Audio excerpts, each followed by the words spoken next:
So this afternoon, we're going to have a chat with Chris Jones, who is an Amazon FBA seller extraordinaire. And so I'd like to say thank you very much for joining us, Chris. Welcome. And how's it going today? Awesome. On my second coffee, not on my third yet. And yeah, it's raining in the UK, but the positive vibes are flowing. So it's a tick. It's a tick. It's good. Brilliant. Good to hear. Good to hear. So Chris, how did it all begin for you, your journey onto the Amazon platform? So I've got a very kind of different story to, let's say, like the average Joe when it comes to selling on Amazon. So between the ages of 19 and sort of 18 and 21, around that age, so I'm 26 years old now. I've been doing Amazon for nearly 4 years. So I started back in early 2015. But prior to all of that, I was a personal trainer. I got kicked out. I wasn't allowed back to school in terms of higher grade education. I went to college after that, got kicked out of college. I worked as an ice cream man, a construction worker. I even worked in a Chinese at one point. Anyway, I then found my path as a personal trainer. I love like training, love powerlifting, loved lifting weights and all of that stuff. So I moved into being a personal trainer. So I did that around very respectable gyms in around Wales and England in the United Kingdom. And while I was enjoying it, the money was like of what I thought was fine at the time before getting into this. It was like, take home $1,200 a month, like whatever. Like you can survive on that amount, but you couldn't thrive. But I was immersed into that 9 to 5, so I didn't know any different. But anyway, so there was one defining moment where I was working like 12 or 16 hours, like 6 days a week, and I was thinking like it may sound cheesy, but it was almost like a light opened up, and it was like, Chris, you can do more with this, bro. So I ended up going home, like after this long shift, lied on my bed, got my laptop open, and I literally typed in like, how do I make money while I sleep? And it was from that moment that I didn't make the path into Amazon FBA. I firstly went into Kindle Direct Publishing, so selling like online ebooks. Now, long story short there, I got 2 Kindle accounts shut down. They held my money of what I made. I went totally black hat on the system. And anyway, it was good that happened, because after that, I repeated the process. I typed it on Google. Now, what else can I do? And that's where Amazon FBA came up. So at that time, I was living in Bristol in England, working as a personal trainer. I actually, I quit pretty much in the next week after finding Amazon FBA. I moved home, where I am now, so around Pembrokeshire in Wales. I moved in with my granddad and lived in his spare room, just literally immersing myself in this business model for 6 or 7 months. And then I launched the first product.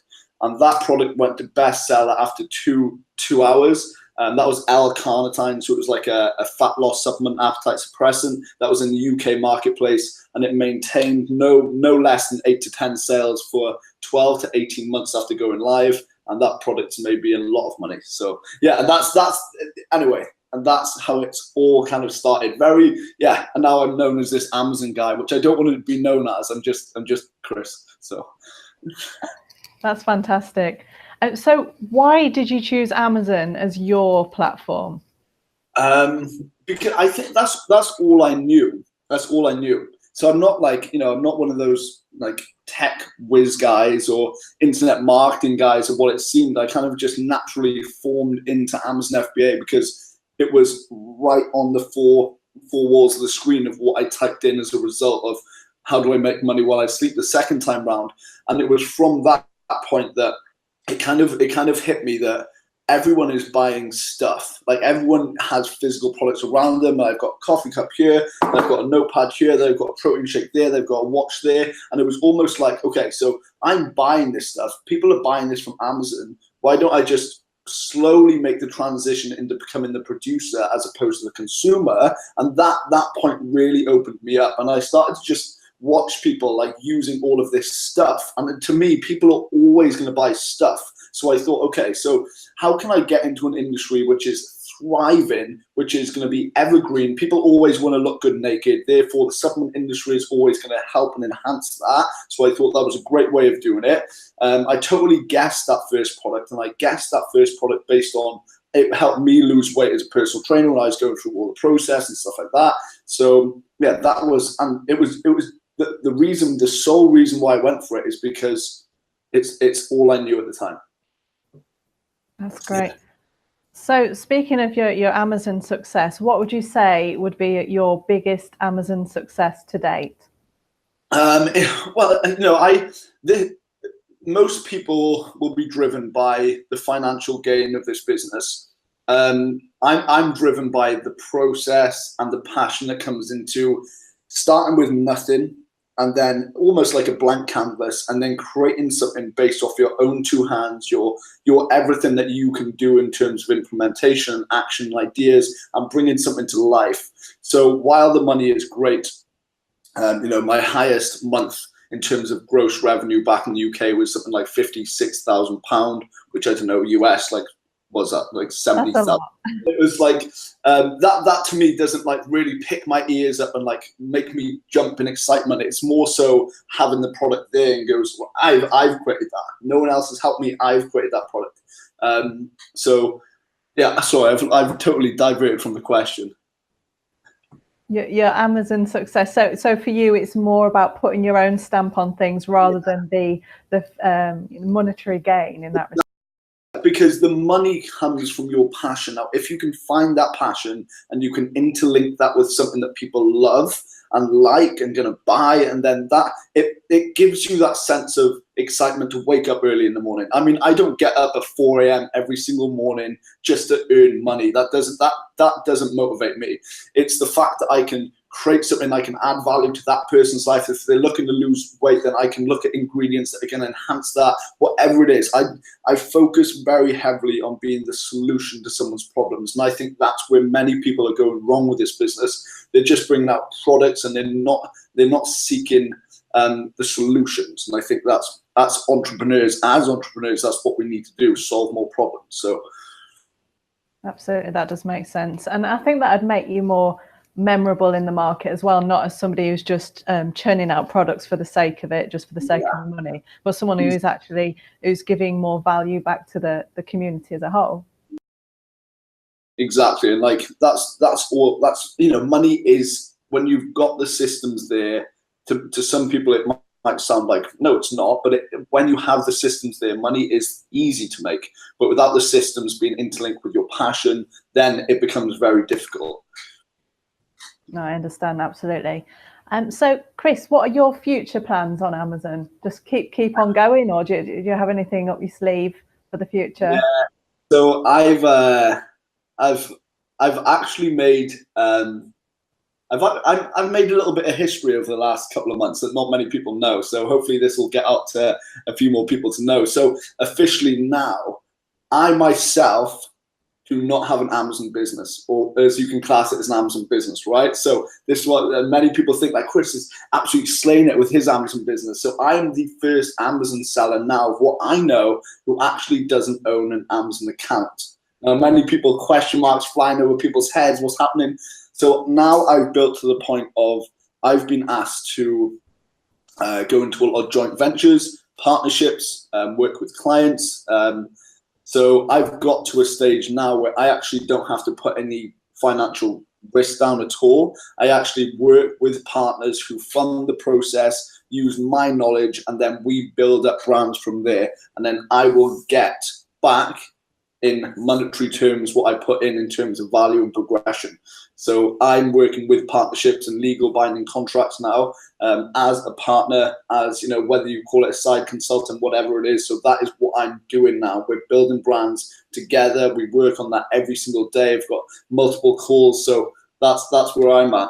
So fantastic. That. So yeah. So 7. If you want to call it, I've got seven co-founding companies then, if you want to call it like that.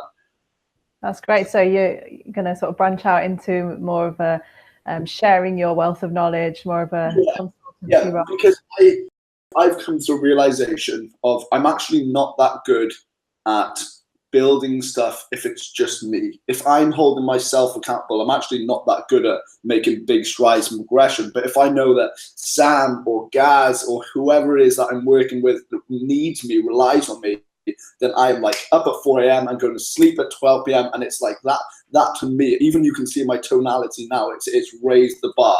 So when I know that other people need my help, if they need to quit their jobs, if they want to earn 10 grand a month for their family, for their friends, whatever it is, then it's that point that excites me more to make moves. So yeah. Exciting times. Yeah, very, very. Yeah, hearts racing. So it's Chris, what one piece of advice would you give to somebody who is brand new, never done it before, someone who's new to selling on Amazon? You know, I think this would come threefold. Number one is interlinking with knowing your target audience. And that is just like the pinnacle point of releasing a product, educational or physical. If you don't know who that product, that customer is going to be at the end of that purchase, then it's very, very difficult to know how to brand, to market, and to put your product together. That forms in with creating nothing short of an exceptional product, a great and spectacular experience for the end user. So my whole ethos is building something that's not just better than the competition, but that's different than the competition. I think many people focus on, right, I'm going to add this accessory at this weight, or, you know, I'm going to add this scent or this flavor. And it's almost like, you know, anyone can come in and they can do a different scent or flavor after you. But if you can think outside of this box and think, right, 5 years from now, this is going to happen, but we're going to put it together now. Even it could be any product. This is just creativity. This is innovating just more than others are. So we focus heavily on that. So if you're going to go into it, don't, excuse my language, create a shit product. Create a great product that people are going to love. That's going to help with reviews. That's going to help with outside traction, external traffic, help you get into retail with Amazon branching out to Whole Foods and things like that. The future of creating a great product will really define what you're doing right now. And the next thing is, this is Amazon specifically then. When it comes to creating success on Amazon, number one, great product. Number two is getting exposure on Amazon. So if you're not being found on Amazon search engine, which comes to keywords, you're not going to be seen then to click through to the listing. But if you are being found, but your page is terrible in terms of conversion, then you're not going to make sales. So your findability factor, which is being found on Amazon, has to work in line with your convertibility factor. So if you've been found 1,000 times a day and you've got 30 or 40% conversions on page, then all you need to do is ramp up your search and then pretty much remain consistency with, you know, your sales copy. So it's those factors that people almost dismiss or maybe don't know about, and that can be found within your dashboard, your sales reports, and the conversions and everything are there. So findability and convertibility, really, really important. That's brilliant. Thank you very much for that, Chris. I would love for you to try our products. As I discussed before, we've got the BQool products, which is the repricing central, the feedback and reviews, and our big tracker Chrome extension. Would you like to try these products out for free and give your opinion back when I speak to you next time? Yeah, definitely. Yeah, we did discuss. So yeah, absolutely. In between all these calls, I'll look at that. We'll get it done, and then we'll discuss that through. That's brilliant. Thank you so much for your time today, Chris. It's been a pleasure. Awesome. Thank you so much. Have a good weekend.